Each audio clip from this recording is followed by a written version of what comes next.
하나님 아버지, 오늘도 우리가 하나님의 이름을 부를 수 있고 하나님이 우리에게 주신 그 구원을 찬양할 수 있고 그 구원을 이 예배 때 함께 나눌 수 있도록 해주심을 감사를 드립니다.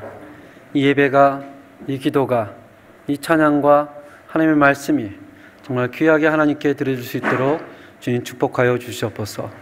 예수님의 이름으로 기도합니다. 아멘.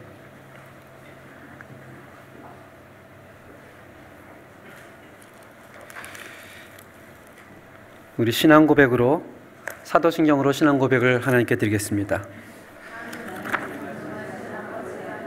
천지의 창조주를 믿습니다. 나는 그의 유일하신 아들 우리 주 예수 그리스도를 믿습니다. 그는 성령으로 잉태되어 동정녀 마리아에게서 나시고 본디오 빌라도에게 고난을 받아 십자가에 못 박혀 죽으시고 장사된 지 사흘 만에 죽은 자 가운데서 다시 살아나셨으며 하늘에 오르시어 전능하신 아버지 하나님 우편에 앉아 계시다가 거기로부터 살아있는 자와 죽은 자를 심판하러 오십니다. 나는 성령을 믿으며 거룩한 공교회와 성도의 교제와 죄를 용서받는 것과 몸의 부활과 영생을 믿습니다. 아멘. 우리 성수교독 64번으로 함께 교독하겠습니다. 시편 148편입니다. 할렐루야. 하늘에서 여호와를 찬양하며 높은 데서 그를 찬양할지어다.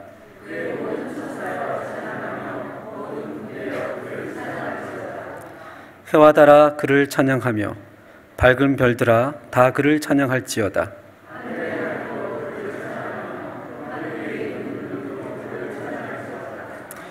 그것들이 여호와의 이름을 찬양함은 그가 명령하심으로 지음을 받았음이로다.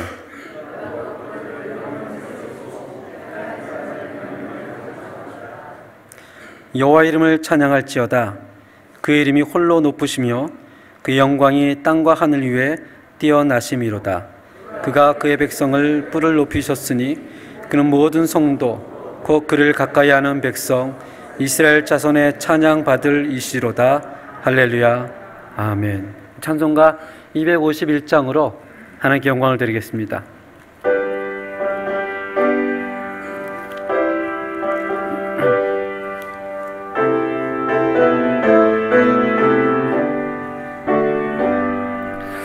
놀랍다 주님의 큰 은혜, 우리의 죄를 사하시려 갈보리 십자가 위에서 어린 양 보혈을 흘렸네. 주의 우리의 죄를 다 씻었네. 주의 은혜 우리의 죄를 다 씻었네. 죄악은 성난 파도같이 우리 영혼을 위협하나 헤아릴 수 없는 주네. 십자가에서 보이셨네. 주의 은혜 우리의 죄를 다 씻었네. 주의 은혜 우리의 죄를 다 씻었네. 주의 물든 영혼들은 주께서 피로 씻으시네. 지금도 흐르는 그 피엔 눈보다 더 이게 씻으라. 그의 은혜 죄의 죄를 다 씻었네. 주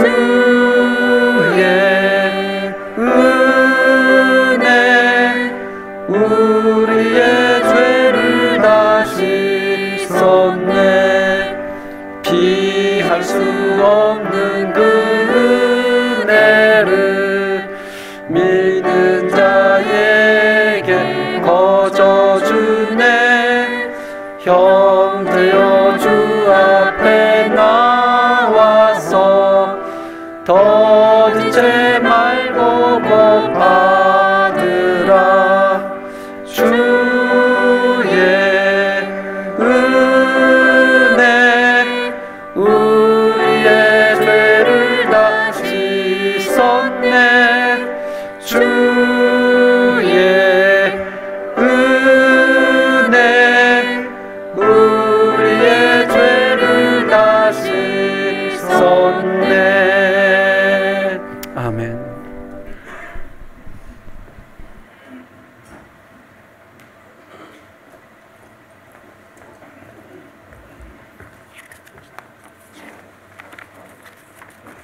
기도하시겠습니다. 사랑과 은혜가 풍성하신 하나님, 지난 한 주간 동안도 우리의 생활 가운데서 우리와 친히 동행해 주시며 우리를 지켜 보호해 주신 사랑과 은혜에 감사를 드립니다. 또한 오늘 우리에게 거룩한 주일을 허락하셔서 주님의 몸된 교회에 나와 지난 한 주간의 생활을 돌이켜보게 하시고 예배와 찬양을 통해 주님께 감사하고 주님을 경배하는 귀한 시간과 기회를 허락하여 주심에 감사를 드립니다. 이 시간 기도와 찬양과 말씀을 통해 지난 한 주간 동안 하나님의 은혜를 잊어버리고 이웃에게 덕이 되지 못한 모습으로 주님의 영광을 드러내지 못한 삶을 살지는 않았는지 깨닫게 하셔서 우리의 허물을 뉘우치고 돌이키는 시간이 되도록 인도해 주시기를 원합니다. 주님, 우리가 사는 세상은 정치, 경제, 사회, 문화 여러 면에서 혼돈과 불확실성으로 가득 차 있고 우리로 하여금 현실과 미래에 대한 불안과 걱정과 근심을 갖게 합니다. 이제 코로나는 일상화되어 가지만 또 다른 신종 질병에 대한 걱정을 하게 합니다. 세계 여러 국가에서 정치, 경제적 갈등으로 전쟁의 위험이 커져가고 있으며 기후변화로 한쪽에서는 홍수가, 다른 한쪽에서는 가뭄으로 고통받고 있습니다. 계층 간 양극화가 심화되면서 사회적으로는 들어보지도 못했던 범죄도 늘어가고 있고 문화적으로는 사람들의 가치관이 변화하고 하나님을 부인하는 현상도 늘어가고 있습니다. 때가 이르렀음을 우리가 인식하게 하시고 주의 말씀으로 우리 스스로를 무장하고 주의 나라를 선포하고 실천하는 일에 열심을 기울일 수 있는 저희들이 되도록 도와주시기를 원합니다.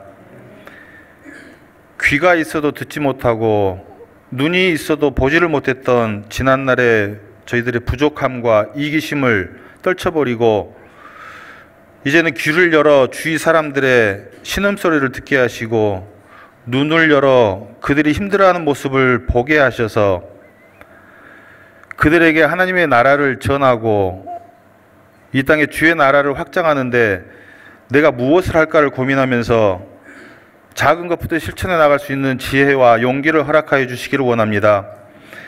그러므로 우리의 생활과 신앙의 수준이 제자리 걸음을 하는 것이 아니라 하루하루를 이전보다 좀 더 주님을 알고 주님을 더욱 가까이 하면서 주님을 닮아가는 생활이 되도록 인도해 주시기를 기도합니다. 이 시간 우리 칠레 한인연합교회를 위해 기도합니다. 주님이 뜻하시고 계획하신 대로 이곳에 주님의 몸된 교회를 세우셨습니다. 이 교회가 진정으로 주께서 주님이 주인이 되시는 그런 교회가 되기를 원합니다. 이 교회를 통해 성도 간의 교제가 회복되고 주님의 사랑이 실천되기를 원합니다. 그리하여 이 교회에 화합의 공동체, 나눔과 섬김의 공동체가 이루어짐으로 진정 하나님의 나라가 실천되어지기를 간절히 소원합니다. 이를 위해 주님이 몸소 실천을 통해 가르쳐 주신 대로 나를 부인하고 내가 먼저 낮아지고 섬기고자 하는 믿음을 저희에게 허락하여 주시고 다른 사람의 사랑을 기대하기보다는 내가 먼저 사랑을 베풀 수 있는 마음과 여유를 허락하여 주시기를 소망합니다. 주일학교, 찬양대, 재직회, 각 다락방과 모든 전도회 등 교회의 모든 부서와 조직이 주님 앞에 바로 서기를 원합니다. 주의 나라를 위해 헌신하고 봉사하는 모든 주체들이 주님께서 맡겨주신 직분과 사명을 잘 감당해 나갈 때 각자의 가정과 사업과 생활에 주님 주시는 평안과 강건함이 차고 넘치는 복으로 함께해 주시옵소서.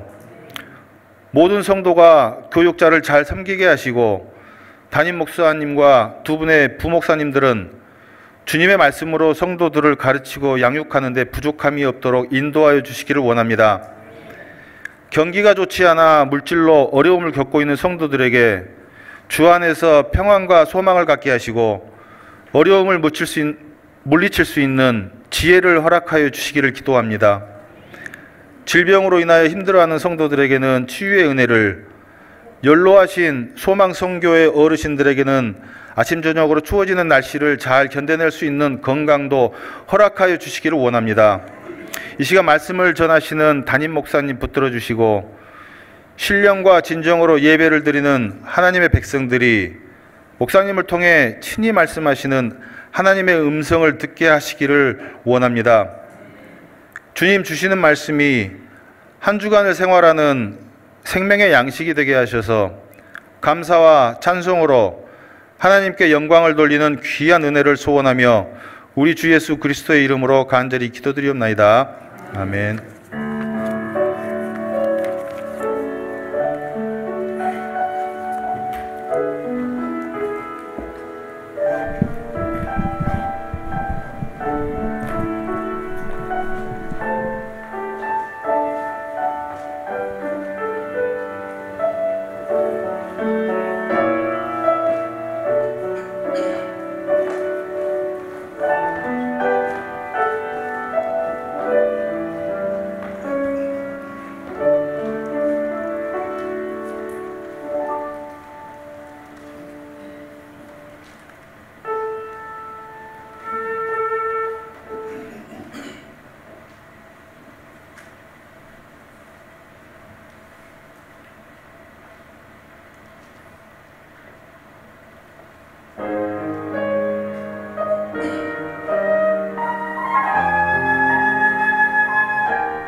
네, 기도하겠습니다. 하나님 아버지, 또 이 시간에 하나님의 말씀으로 함께 은혜를 나누려고 합니다. 하나님께서 부족한 자지만 성령님께서 붙들어 주시고 또 하나님의 은혜가 저희 인생 가운데 역사할 수 있도록 하나님 붙잡아 주시옵소서. 예수님 이름으로 기도합니다. 아멘. 오늘 함께 나눌 하나님의 말씀은 출애굽기 12장 1절에서 14절까지 말씀입니다. 출애굽기 12장 1절에서 14절 말씀. 구약성경 98페이지가 되겠습니다.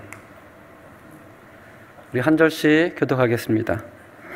여호와께서 애굽 땅에서 모세와 아론에게 일러 말씀하시되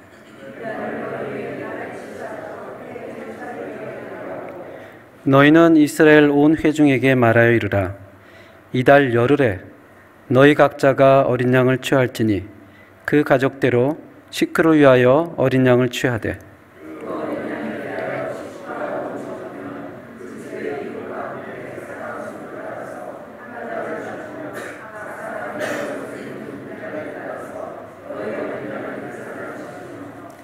너희 어린 양은 흠없고 1년 된 수컷으로 하되 양이나 염소 중에서 취하고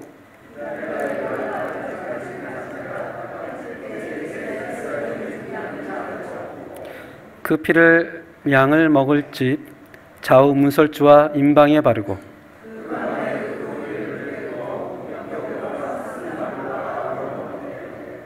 날것으로나 물에 삶아서 먹지 말고 머리와 다리와 내장을 다 불에 구워 먹고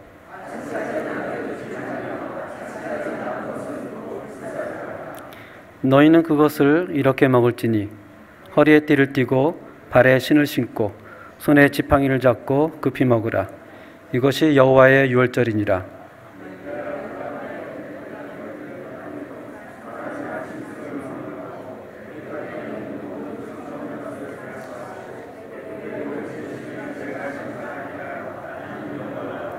내가 애굽 땅을 칠 때에 그 피가 너희가 사는 집에 있어서 너희를 위하여 표적이 될지라.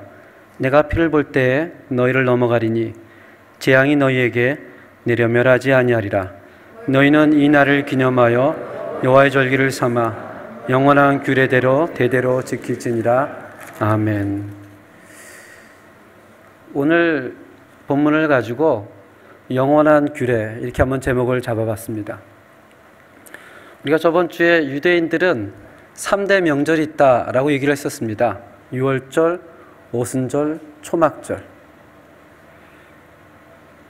이 그림이 기억나시죠? 유월절을 통해서 이스라엘 백성들이 출애굽하면 그때로부터 시내산까지 걸어가는데 50일이 걸립니다. 시내산까지 걸어가서 그 이스라엘 백성이 하나님 앞에 십계명이 받는 그날을 기념해서 오순절이라고 합니다. 그래서 펜테코스테스 50일이 걸렸다. 그래서 구약에서는 이스라엘 사람들이 이스라엘에 사는 사람은 물론이고 여기저기 흩어져 있는 모든 디아스포라가 예루살렘에 모여서 하나님이 우리에게 주신 그 오순절날, 그날 하나님이 우리에게 주신 십계명을 기억하면서 하나님을 찬양을 합니다.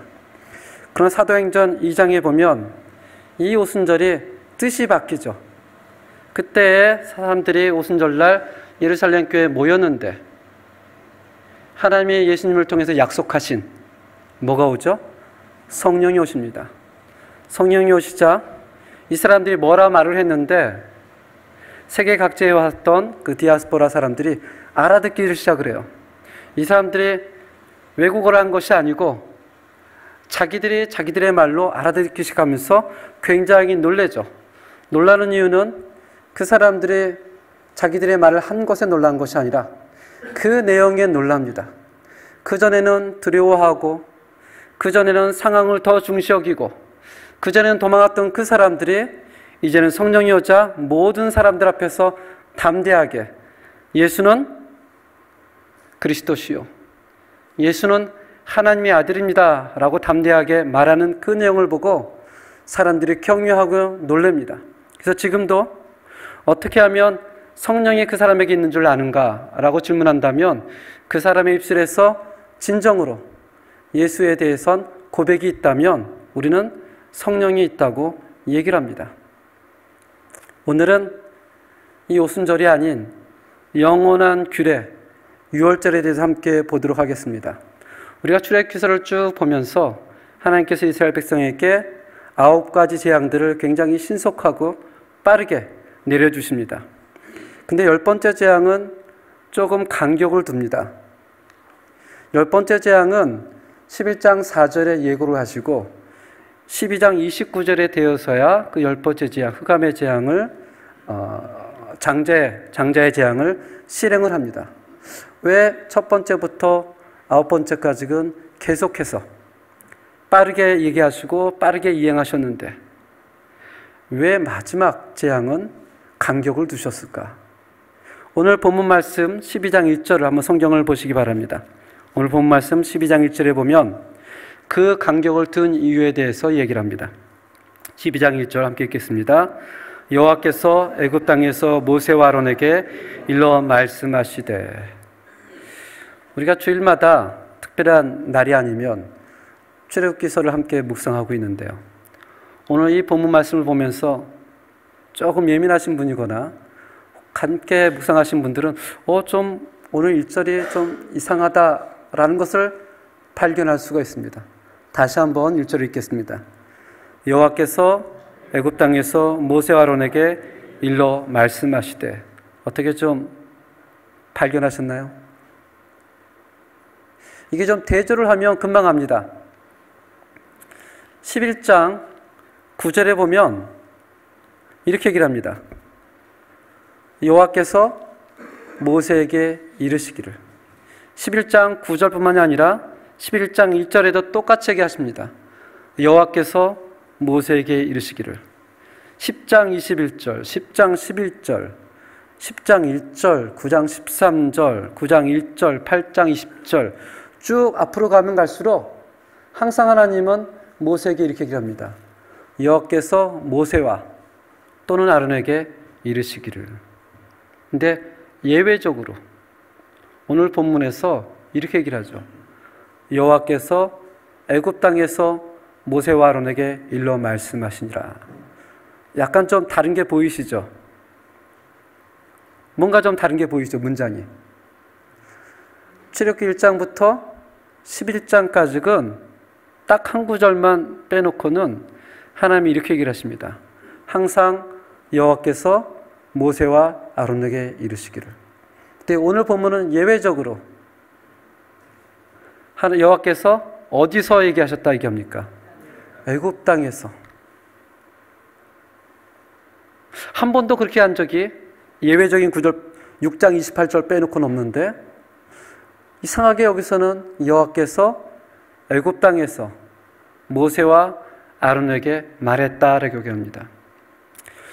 2절부터서는 이 애굽 땅에서 이스라엘 백성들이 지켜야 할 유월절에 대해서 얘기를 합니다. 우리 2절 함께 읽어볼까요? 2절 시작.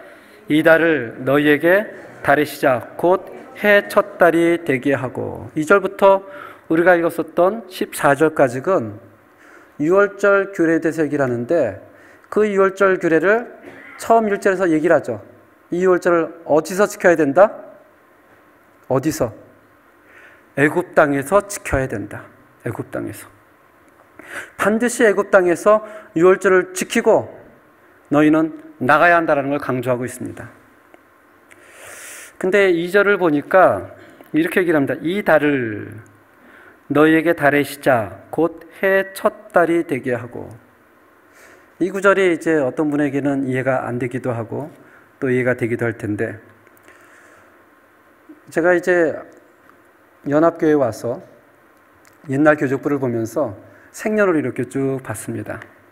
그래서 어떤 분에게는 생년 올 때 문자를 보내기도 하고 어떤 분은 제가 한번 찾아가 보기도 하고.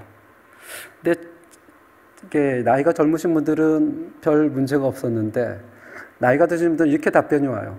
제 생일이 아닌데요 라고 답변이 오더라고요. 왜 그럴까요? 음력이세요. 근데 교족부에는 음력이라고 안 써 있거든요. 근데 일반적으로 나이가 드신 분들은 다 음력을 하기는 합니다. 예외적으로 안 하신 분도 계시죠. 저희 집에서도 저희 어머님이 4월 13일 음력을 하셨는데 저희 자녀들이 음력을 잘 모르니까 언젠가부터 4월 13일 양력으로 합시다 해서 했습니다. 근데 이제 부작용이 생기기 시작을 했어요. 4월 13일 날 생일 파티를 하고 음력 생일을 또 기다리시는 거예요. 여러분들도 그러시죠? 괜히 서운해하세요. 4월 13일은 너희가 정한 거고 음력은 원래 정해진 거고. 그래서 달력이 두 개 있는 걸 알게 됩니다. 지금 애굽 백성들은 태양력을 쓰고 있었습니다. 태양력이라는 것은 애굽에서 만들었습니다. 애굽은 나일강의 범람이 많기 때문에 이 범람할 때마다 땅이 기름져지고 농사를 짓기에는 최적화였습니다. 이 농사를 짓기 위해서는 농경에 적합한 달력을 알아야 됐거든요. 1년을 365일로 나누고 한 달을 30일로 11 주기로 나누며 연말에는 5일을 더해서 태양력을 만든 게 애굽 나라였습니다. 처음으로 만들죠. 그래서 애굽은 태양력을 쓰고 있었고 이스라엘 백성은 야곱과 함께 70명의 가족이 애굽으로 들어와 430년 동안 누구의 영향을 받고 살아갑니까? 애굽의 영향을 받고 살아가죠. 그 애굽의 달력책에 살아가고 있는데 하나님께서 이스라엘 백성과 만나고 그들의 구원을 왕성해 주면서 이야기를 이렇게 얘기를 합니다. 이제 너희는 애굽이 가지고 있는 달력 체계를 살는 것이 아니라 내가 너희에게 구원한 날, 그날이 어떤 날이다? 첫 해다. 첫 해. 그래서 새로운 달력 체계를 알려줍니다. 그들에게 새로운 정체성을 주시는 거예요. 너희는 애굽 사람과 같이 살면 안 된다. 너희는 이제부터는 하나님의 백성으로 새로운 달력 체계로 살아가길 원한다. 한국의 신안군 안자 거기에는 이제 섬들이 많이 있습니다. 지금은 이제 다리가 연결돼 가지고 웬만한 섬은 다 가거든요. 근데 다리가 연결된 지가 한 3년 4년 정도밖에 되질 않아요.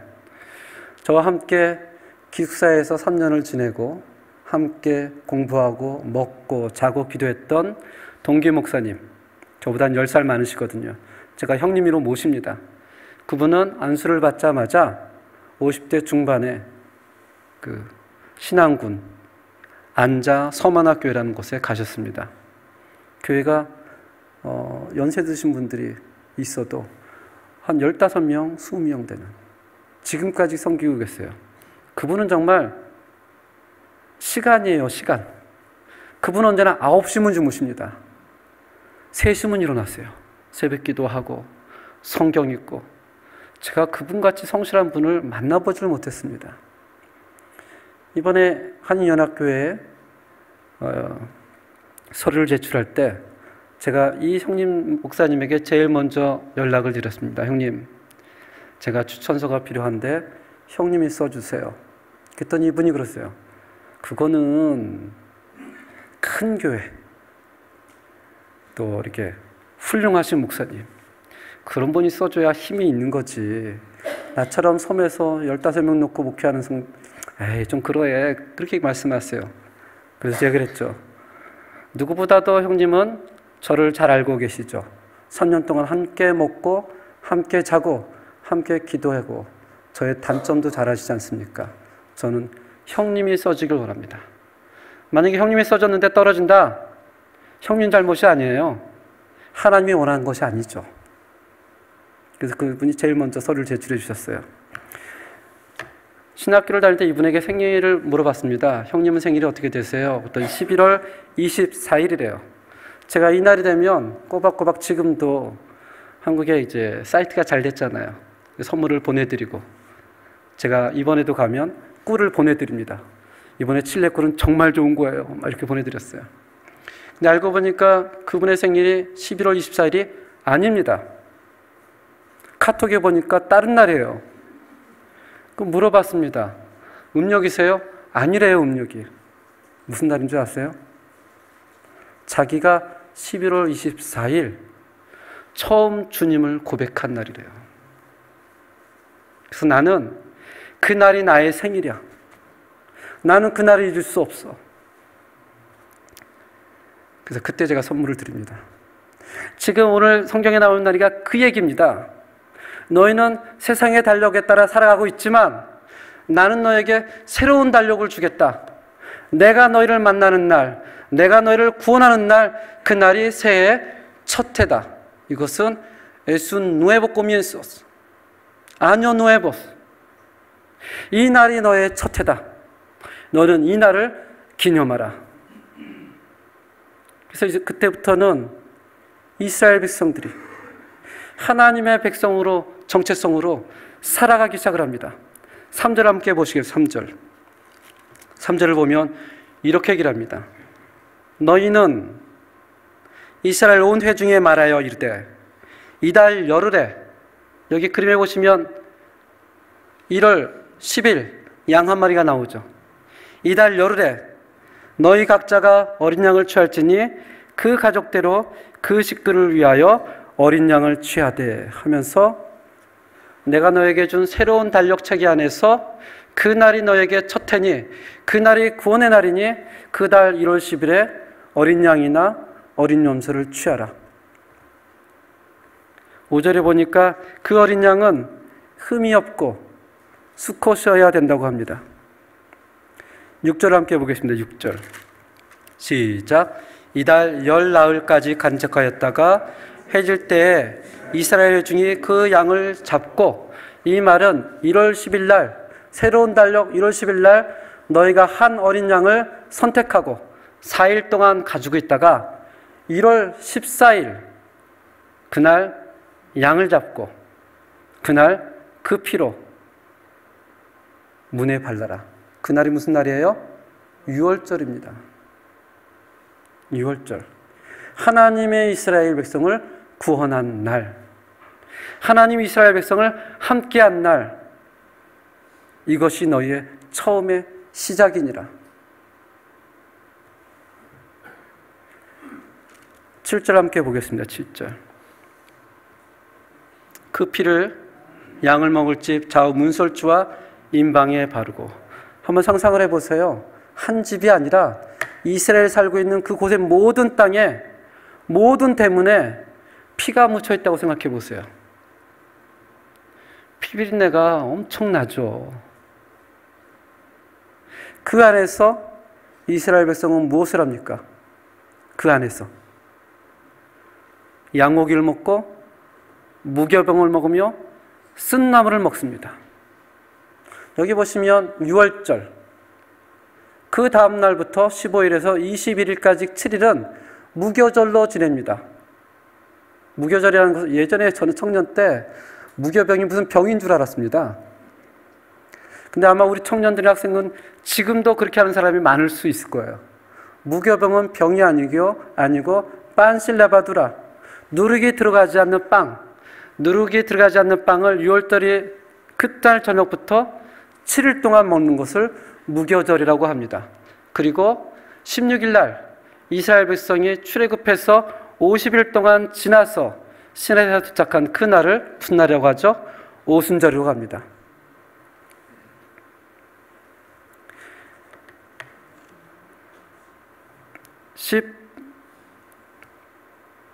10절부터 9절부터 10절 함께 다시 보겠습니다. 9절 10절 9절 10절 시작. 날것으로나 물에 삶아서 먹지 말고 머리와 다리와 내장을 다 불에 구워 먹고 아침까지 남겨두지 말며 아침까지 남은 것을 불사르라.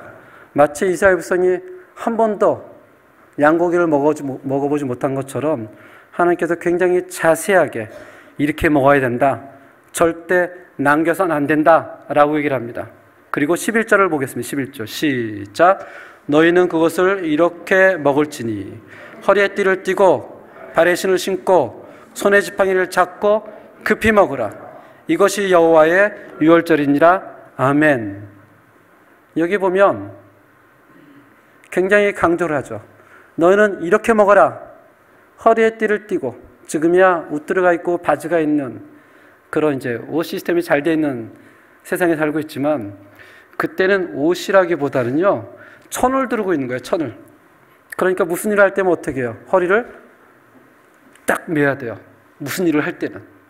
즉 너희는 편안하게 음식을 먹지 말고 지금 무슨 일을 할 것처럼 허리를 잡아매라. 그리고 발에 무엇을 신어라? 신을 신고 한 손은 무엇을 잡아요? 지팡이를 잡아라.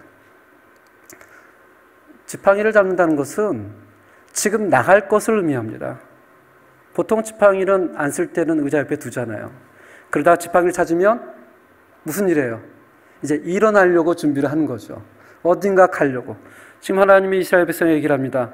너는 양고기와 무교봉과 순나물을 먹는데 그냥 먹지 말고 허리에 띠를 띠고 신발을 신고 지팡이를 짚고 이제 금방 무슨 일이 있을 거야. 이제 바깥에서는 하나님의 영이 어떻게 해요? 애굽을 지나면서 짐승과 모든 사람을 다 죽입니다. 장자들은. 너는 이제 이것이 하나님의 역사를 알고 내가 나가라 하면 나갈 준비를 하라. 그 다음 날 그들이 출애굽하게 됩니다. 그리고 11절 마지막에 보니까 이 날은 무슨 날이라고 얘기를 하죠? 예, 그냥 유월절이 아니고 무슨 유월절이요? 여호와의 유월절. 이스라엘의 유월절도 아니고 이 날은 여호와의 유월절이다. 왜 하나님께서 이 날은 여호와의 유월절이라 할까? 12절에 보니까 그 이유가 나와 있어요. 12절 함께 읽겠습니다. 시작. 내가 그 밤에 애굽 땅에 두루다니며 사람이나 짐승을 막론하고 애굽 땅에 있는 모든 처음 난 것을 다 치고 애굽의 모든 신을 내가 심판하리니 나는 여호와라.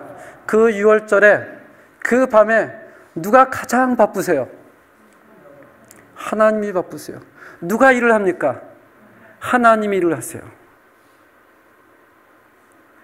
애굽을 3번이나 언급하면서 내가 애굽 땅에 두루다니며 애굽 땅에 있는 애굽의 모든 신을 내가 심판하겠다. 이 날은 누구의 유월절이요? 여호와 하나님의 유월절이라. 보통 이런 얘기를 합니다. 사람들은 죄를 많이 짓기 때문에 천국에 가지 못하는 것이다. 이 말이 맞다고 생각하십니까? 틀리다고 생각하십니까? 맞는 것 같은데 제가 물어보니까 좀 이상하죠? 맞는 것 같습니까? 틀린 것 같습니까? 틀린 얘기입니다. 사람은 죄를 짓기 때문에 천국에 가지 못하는 것이 아니고요. 하나님을 알지 못하기 때문에 구원을 받지 못하는 것입니다. 우리가 몇 주 전에 노아의 방주 구약 세미나를 통해서 봤죠. 하나님께서 노아에게 얘기를 합니다. 노아야, 너는 방주를 지어라. 사람의 날은 120년이니. 한 번도 홍수가 나지 않았던 그 날에 노아가 산꼭대기에다 방주를 짓습니다. 모든 사람들이 다 볼 수 있도록. 베드로전서에 보니까 그 얘기를 하나님의 인내라. 하나님은 한 사람이라도 더 구원하고 싶으셔서 120년 동안 기다린 것입니다. 근데 그 사건을 두고 마태복음 24장 37절 39절에 보면 예수님의 마지막 때를 얘기를 하면서 이렇게 얘기를 하죠. 노아의 때와 같이 인자의 맘도 그러하리라. 홍수 전에 노아가 방수에 들어가던 날까지 120년 동안 사람들은 무엇을 하고 있었죠? 먹고 마시고 장가들고 시집가고. 이건 죄가 아닙니다. 그저 사람은 본능에 자기 삶에 충실한 거예요. 어떻게 보면 성실한 사람이죠. 성실한 사람. 근데 홍수가 나서 그들이 다 멸하기까지 그들이 깨닫지 못하는 것이 있었습니다. 누굴 깨닫지 못해요? 하나님을 깨닫지 못해요. 그들이 죄인이기 때문에 홍수로 멸망받는 것이 아니고요. 하나님을 깨닫지 못해서. 그리고 예수님이 이렇게 얘기를 하죠. 인자의 맘도 이와 같으니라. 출애굽 때도 그랬고 노아 때도 그랬고 지금도 그렇고 다시 주님이 올 때도 사람들은 자기의 삶에 충실합니다. 열심히 일하고 열심히 애 키우고 열심히 삽니다.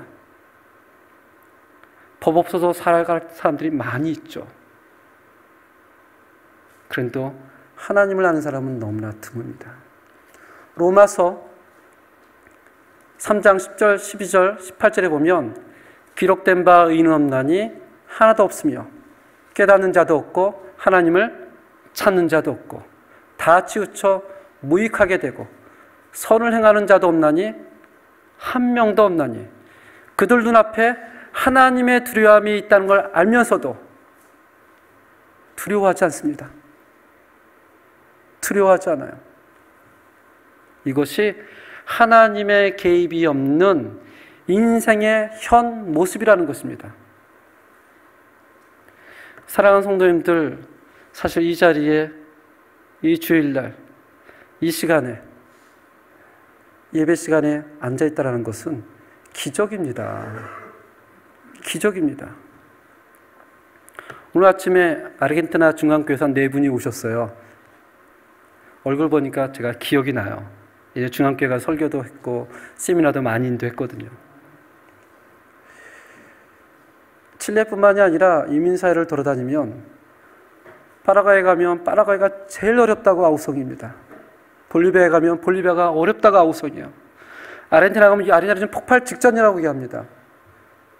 칠레 오면 또 칠레가 어렵다고 얘기를 하죠. 잠시 한국을 갔더니 한국이 아르헨티나 다음으로 어렵다고 얘기하더라고요. 세상에 안 어렵다고 얘기한 곳을 본 적이 없습니다. 다 어렵대요. 어렵죠. 우리 삶이 사실은 굉장히 어렵습니다. 좋은 것이 없어요. 아침에 일어나서 가게를 열고 지친 몸을 끌고 들어오면 또 밥을 먹으면 또 자야 되고 또 아침에 일어나고 집에 들어가고 여기는 또 토요일 오후까지 가더라고요. 다른 나라는 오전만 하는데. 그러니 주일날 아침에 가게 가는 것보다 더 일찍 나와야 돼요. 어쩔 때는. 사실 푸른 초장이 인도하는 맑은 물가로 갈 수도 있는데 교회에 나와서 예배를 드린다는 것이 쉬운 일이 아닙니다. 어쩌다 한 번은 가능하죠. 쉬운 일이 아닙니다. 우리 마음에 예수님에 대한 고백, 우리 마음에 그분이 생명의 주요 구원의 주임을 고백하지 않으면 예배 나오기가 쉽지가 않습니다. 저는 그래서 주일날 꾸준히 10년, 20년, 30년 나오는 것이 어떤 분은 종교적이라고 할지 모르지만 그것은 기적에 가깝습니다. 13절 함께 보시겠습니다. 13절 시작. 내가 애굽 땅을 칠 때에 그 피가 너희가 사는 집에 있어서 너를 위하여 표적이 될지라. 내가 피를 볼 때에 너를 넘어가리니 재앙이 너희에게 내려 멸하지 아니하리라. 아멘. 하나님께서 이스라엘 사는 고센 땅, 그 집을 지나갈 때 무엇을 보고 넘어간다고 얘기를 하죠? 피. 그 안에 누가 있는지를 확인하지 않습니다. 그게 중요한 게 아니에요. 그 곁에 뭐가 있는 게 중요해요. 예수 그리스도의 피, 어린 양의 피가 있는지, 예수의 피가 있는지, 그것을 확인하는 겁니다. 그 안에 있는 사람이 얼마나 경건한지, 그 안에 있는 사람이 얼마나 거룩한지, 그 사람이 얼마나 신실하게 사는지가 중요한 게 아니고 그의 겉에 예수 그리스도의 피가 있는지. 몇 번을 말해도 지나치지 않는 얘기가 있다면 구원은 우리의 행위로 받지 않습니다. 하나님의 은혜입니다. 그렇다면 분명히 이런 질문을 하실 거예요. 오늘 6월절을 보니까 저 양을 잡은 사람들은 누굽니까? 그 양의 피를 흘려서 문을 바른 사람들은 누굽니까? 그러니까 구원받지 않았습니까? 행위죠. 라고 질문을 분명히 할 것입니다. 어떻게 생각했어요? 행위입니까? 은혜입니까? 이런 얘기를 들으면 헷갈리죠. 맞는데 그거 안 발랐으면 죽은 거 아니야. 분명히 수고스럽게 어린 양을 흠없는 걸 골라가지고 우리처럼 까르니스라 가서 사는 게 아니잖아요. 죽이고 가죽을 벗기고 각을 뜨고 피를 뽑아서 그 피로 문을 치라는 수고를 해야 구원을 받는데 그런 행위 아닌가? 그런 질문이 날 때마다 굉장히 헷갈리죠. 왔다 갔다 합니다. 구약 세미나 때 오늘은 이삭에 대해서 이야기를 나눌 겁니다. 이제 한 파트만 하려고, 길게 하니까 얼굴들이 어두워지세요. 그래서 한 파트만 하려고 합니다. 오늘은 이삭, 다음 주는 야곱. 즐거운 소식이죠. 그 전에 다들 좋아하시는 것 같네요. 우리가 아브라함을 보았습니다. 하나님께서 아브라함을 부르지 않고 아브람을 부르시죠. 그의 나이 60세 때에 우상 숭배졌다고 합니다. 하나님을 인지하지도 못했을 때에 하나님을 그를 불러서 하란으로, 가나안으로, 애굽으로, 또 가나안으로 하나님이 끌고 다니세요. 그 기간 동안 많은 일들이 일어나죠. 하란에서 아빠가 죽고 가나안에 갔더니 기근이 있어 애굽으로 도망가고, 애굽으로 갔더니 자기의 목숨이 경각에 달려 어떻게 해요? 아내를 팔아넘기고 부자가 되고, 그 돈을 가지고 가나안에 돌아왔더니 그 돈 때문에 조카 룻과 다툼이 되고 헤어집니다. 전쟁이 나고 수많은 일들이 있는 가운데 또 아브라함은 아내의 여종 하갈과 결혼하여 나이 86세 때 이스마엘을 낳습니다. 그리고 생각하기를 하나님이 나에게 언약을 이뤄주셨다. 그때 그의 나이 87세입니다. 86세입니다. 창세기 17장 1절에 보면 하나님이 13년 만에 아브라함에게 나타나서 이렇게 얘기를 하죠. 나는 전능한 하나님이라. 너는 내 앞에서 온전하라. 아브라함이 납작 엎드리죠. 그리고 아브라함이 얘기를 해요. 하나님이 얘기를 합니다. 너의 이름은 이제 아브라함이 아니라 아브라함이다. 사레는 이제 더 사레가 아니다. 사라다. 너희가 내년 이맘때에 아들을 낳을 것이다. 아브라함이 아멘 안 합니다. 웃습니다. 사라는 생각합니다. 우리 남편은 늙었고 나는 경수가 끊어졌는데. 그리고 하나님을 비웃습니다. 하나님 얘기를 하죠. 사라야, 너가 웃었구나. 하나님 저 안 웃었습니다. 그리고 100살 때에 아브라함이 이삭을 낳죠. 40년이 걸립니다. 40년. 하나님 멱살 잡고 끌고 가는 거예요. 그리고 아브라함이 120살 때 이삭을 바칩니다. 이것은 아브라함이 하나님을 믿은 사건이 아니고요. 하나님이 아브라함을 삶을 불러서 그를 아브라함으로 바꿔준 위대한 사건입니다. 이것은 모든 믿음의 원리가 똑같습니다. 오늘 출애굽기를 함께 저랑 묵상하다 보면 똑같은 원리를 발견합니다. 출애굽기 4장 31절에 보면 하나님께서 하나님의 산에서 모세를 만나주시고 모세가 이제 아론과 함께 이스라엘 백성을 만납니다. 하나님께서 우리의 기도를 들으시고 하나님이 우리를 구원해 주실 것이다 했더니 이스라엘 백성이 어떻게 반응해요? 다 듣고 믿으며 고개 숙여 경배했더라. 4장 마지막 절에 나오지만 5장에 가면 모세가 바로를 만나고 나와서 상황이 어두워지자 이스라엘 백성이 돌을 들어서 모세와 아론을 죽이려고 합니다. 금세 변하죠. 그 이후에 하나님께서 10가지 재앙을 보내주시는데 첫 번째 재앙이 뭐죠? 나일강을 피로. 그랬더니 바로의 마음이 완악하여 거들떠도 보지 않고 들어가 버립니다. 두 번째 재앙은 뭡니까? 개구리입니다. 온 땅에 개구리가 설쳤더니 바로가 이번엔 누굴 불러요? 모세와 아론을 불러서 부탁을 합니다. 이 땅에서 개구리를 좀 없애주세요. 그리고 다시 완악해집니다. 세 번째 재앙, 온 땅에 티끌이 이가 되었더니 이번에는 바로의 신하 요술사들이 이렇게 얘기를 합니다. 8장 8절에, 8장 19절에. 이는 누구의 권능이다? 하나님의 권능이다. 넷째 재앙부터 아홉째 재앙까지는 애국과 고센 땅을 구분합니다. 파리의 재앙, 가축의 죽음, 우박, 메뚜기, 흑암, 점점 재앙이 커질 때마다 바로의 반응이 바뀌어요. 9장 27절에 보니까 바로가 이렇게 얘기합니다. 누가 범죄하였다? 누가? 내가 범죄하였다. 하나님은 어떠시다? 하나님은 의로우시다. 누가 악하다? 나의 백성과 내가 악하다. 10장 7절에 보니까 바로의 신하들이 바로에게 얘기를 합니다. 왕이여, 우리가 망한 줄 모릅니까? 정신 차리세요. 이 9가지의 재앙을 보면서 이스라엘 백성들이 예전 같으면 상상할 수 없는 장면들을 목격하는 겁니다.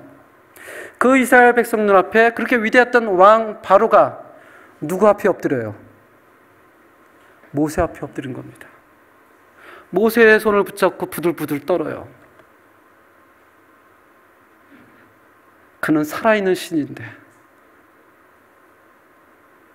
애굽이 섬겼던 신들이 하나하나 넘어지는 것을 보면서 이스라엘 백성이 깨닫기 시작을 하죠. 누가 이 땅의 진정한 왕인가?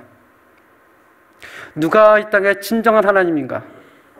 누가 권능한 자인가? 이 9가지의 재앙을 맛보고 나서 하나님께서 모세를 통해서 얘기를 합니다. 너희는 어린 양 1년 된 수컷을 잡아서 그 피를 문설주와 임방에 칠해라. 이스라엘 백성들이 왜 칠했을까요? 갑자기 없던 믿음이 생겨납니까? 아닙니다. 하나님이 보여주시는 이적과 기적을 통해서 조금씩 알아가는 거예요. 누가 진짜 왕인지, 누가 진짜 하나님인지. 그래서 양을 잡고 칠하는 겁니다. 그들의 믿음입니까? 하나님의 열심과 하나님의 은혜입니까? 하나님의 열심과 은혜입니다. 자녀를 키워보시면 알겠지만 유년부 때, 유치부 때, 학생부 때는 귀 하나만 붙잡고 와도 애들이 말을 잘 듣습니다. 인생만 팍 써도 옵니다. 청년부가 되어서 세상을 알고 맛을 보면 두 귀를 붙잡고 찢어도 안 와요. 죽어도 안 옵니다. 언제 오는 줄 아세요? 자기의 삶이 하나님 앞에 무너져 내릴 때 옵니다. 하나님과의 만남을 통해서 오지 오란다고 안 옵니다. 그래서 우리는 그 일을 위해서 기도하고 또 기도하는 거죠. 하나님, 그들의 마음속에 하나님이 역사해 주셔야 됩니다. 이스라엘 백성이 그랬습니다. 하나님의 이적을 보고 또 보고 경험하면서 맞아, 이 하나님은 진정한 왕이야.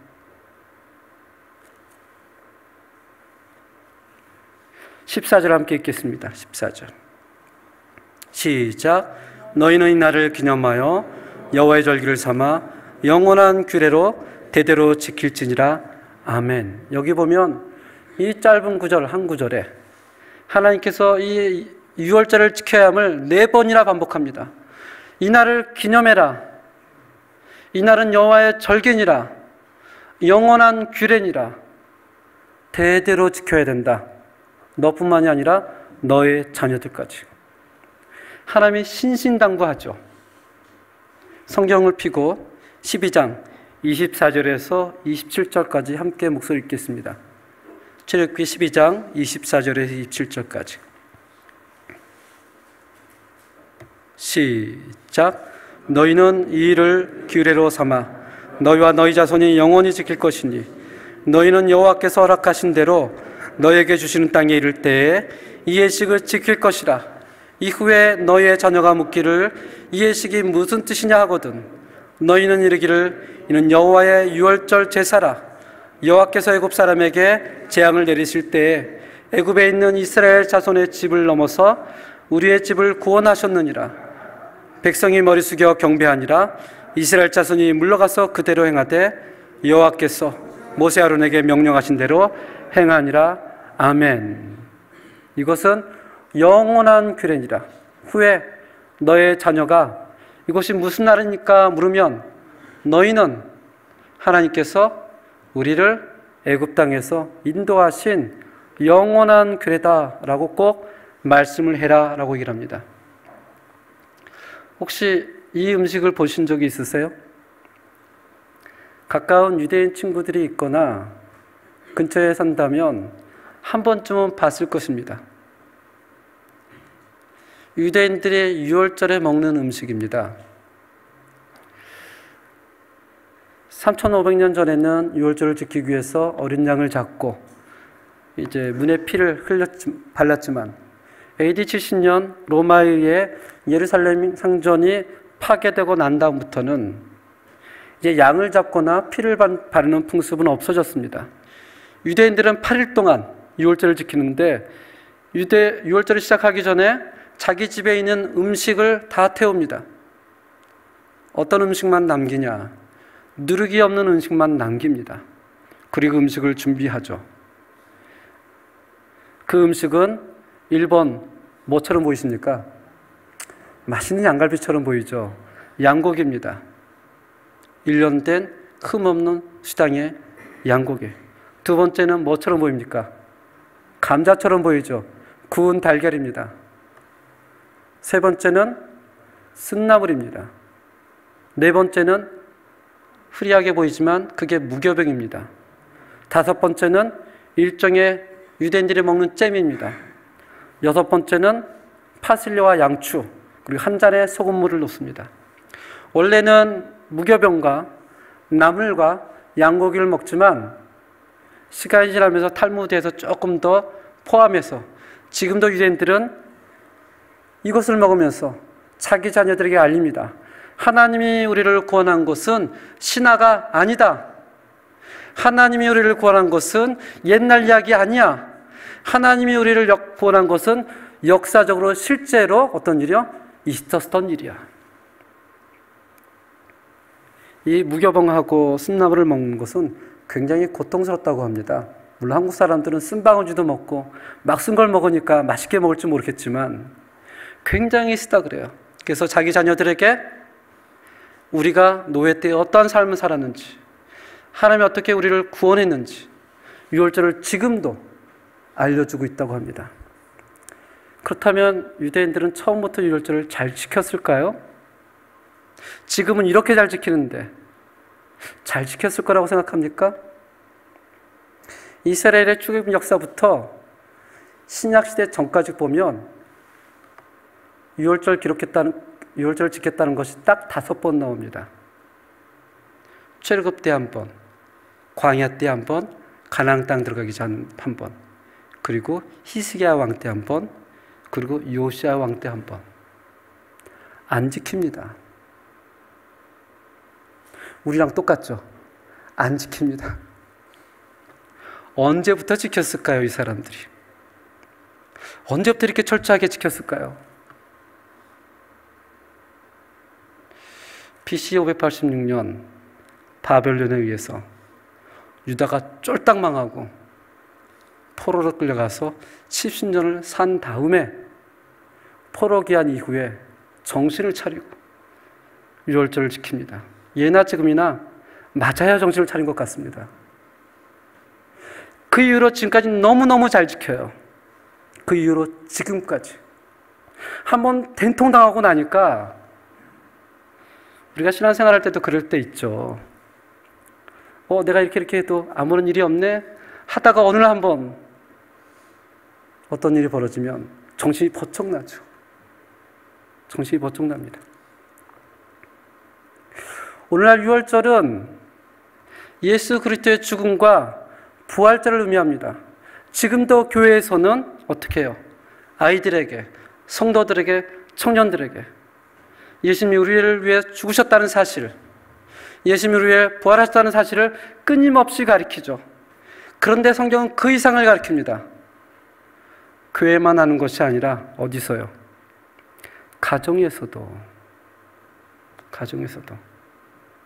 원래 성경학교라는 것이 가정에서 안 시키니까 교회에서 한 것이 아닙니다. 원래 성경학교는 집에서 하는 거였어요. 그리고 교회를 연장하는 거죠. 근데 우리는 교회에 맡겨버리죠. 성경적이 아닙니다.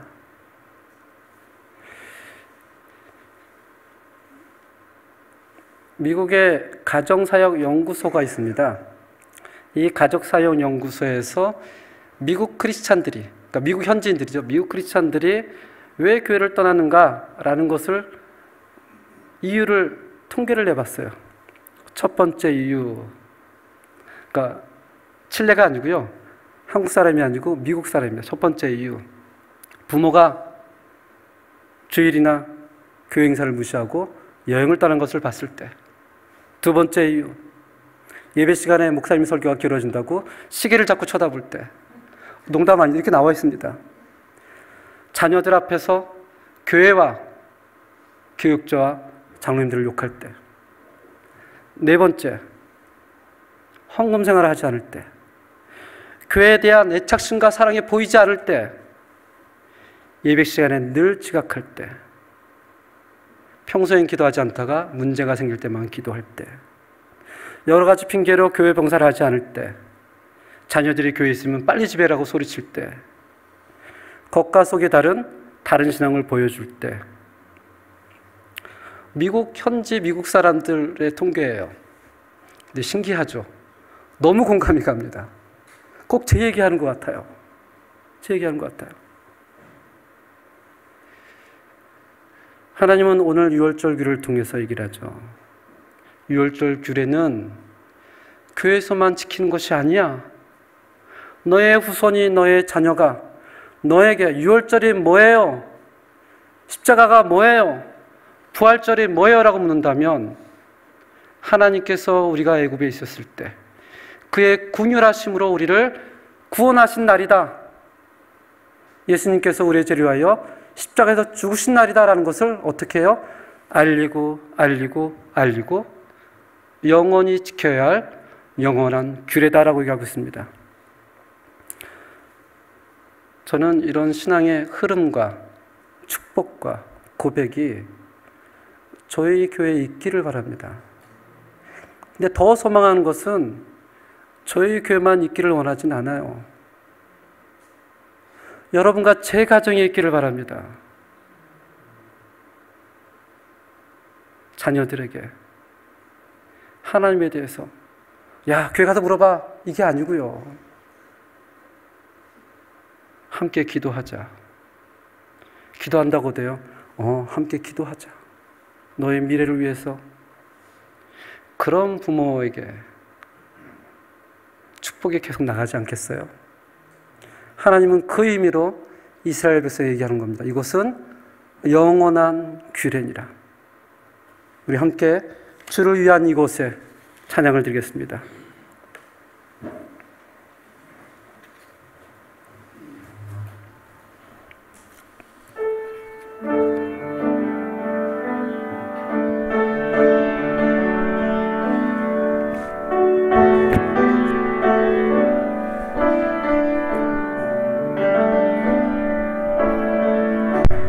주를 위한 이곳에 예배하는 자들 중에 그가 찾는 이 없어 주님께서 슬퍼하시네.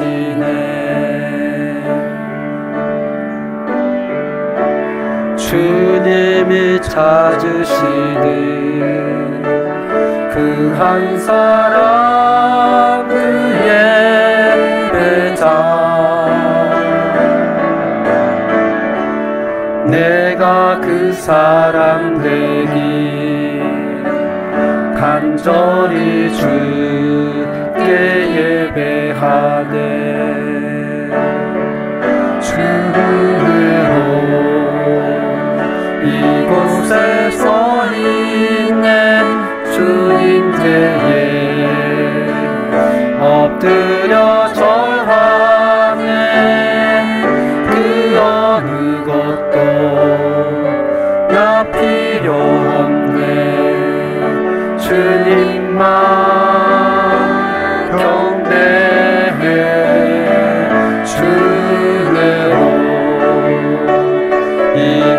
그곳에 서 있네.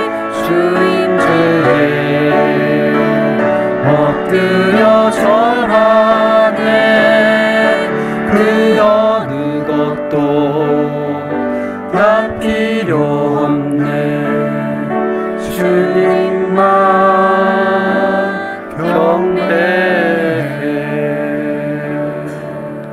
함께 기도하겠습니다. 하나님께서는 이스라엘 백성에게 이야기를, 이것은 영원한 규례니라. 너의 후손이, 너의 자녀가 이 날이 무슨 날이냐 물어보면, 그날은 우리가 애굽에서 죄인 되었을 때 하나님의 은혜로 긍휼로 우리를 구원하신 날이라. 이런 믿음의 고백과 축복이 사랑하는 저희 교회, 사랑하는 성도님들의 가정 가운데 계속해서 흘러내려갈 수 있도록 주님 붙잡아 주시옵소서. 그 끈이 끊어지지 않도록 그 축복이 우리들의 자녀들에게, 그 자녀들에게, 또 그 자녀들에게 신앙에 들어갈 수 있도록 주님 붙잡아 주시옵소서. 그러기 위해서는 우리가 이 규례를 지켜야 합니다. 집에서도 교회 기도하고, 교회에서도 기도하고, 하나님 앞에 나오고, 가정에서 아이들이 있는데 하나님을 찬양하는 그런 모습들이 정말 우리에게 있도록 주님 붙잡아 주시옵소서. 하나님이 그렇게 만들어 줄 줄 믿습니다. 하나님이 아브라함을 아브라함으로 만들어 주셨듯이, 하나님 야곱을 이스라엘로 만들어 주셨듯이, 하나님의 이스라엘 백성을 하나님의 군대로 만들어 주셨듯이 오늘날도 그렇게 인도하실 줄로 믿습니다. 그런 고백으로 하나님 앞에 또한 헌금을 드리고 하나님 앞에 엎드립니다. 하나님, 그 가운데 하나님의 은혜로 축복해 주시고 하나님께서 붙잡아 주시옵소서. 예수님 이름으로 기도합니다. 아멘.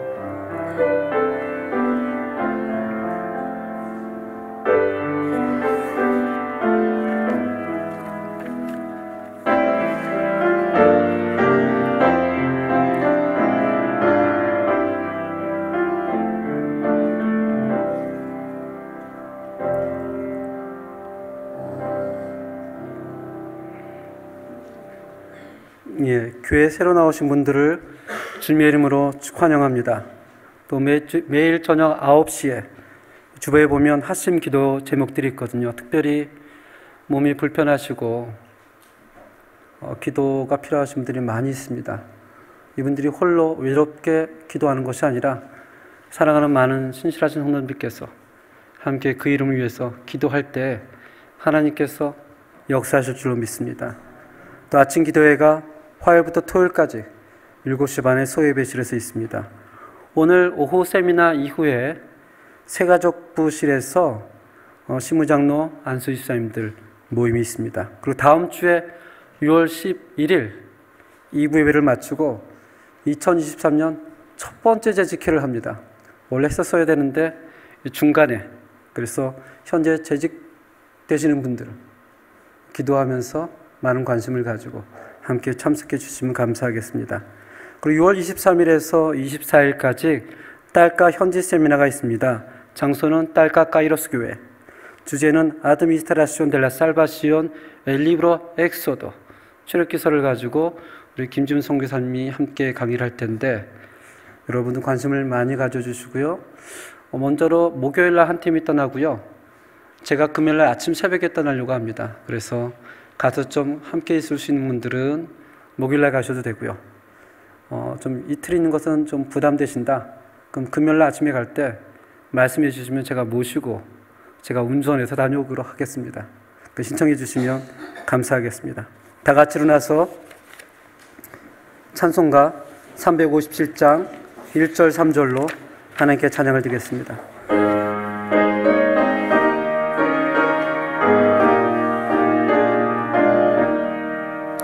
주 믿는 사람 일어나 다 힘을 합하여 이 세상 모든 마귀를 다쳐서 멸하세. 저 앞에 오는 적그들 다 싸워 이겨라. 주 예수 믿는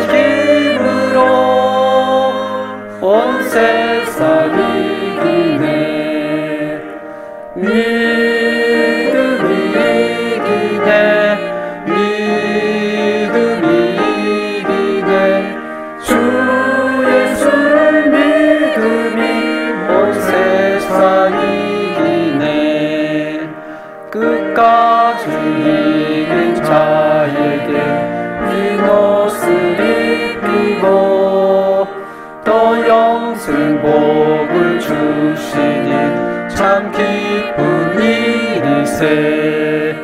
이 어두운 세상 지나서 정천성하도록 주 예수 믿는 힘으로 온 세상 이기네. 믿음이 이기네. 믿음이 이기네. 주 예수를 믿으니 온 세상 이기네. 아멘.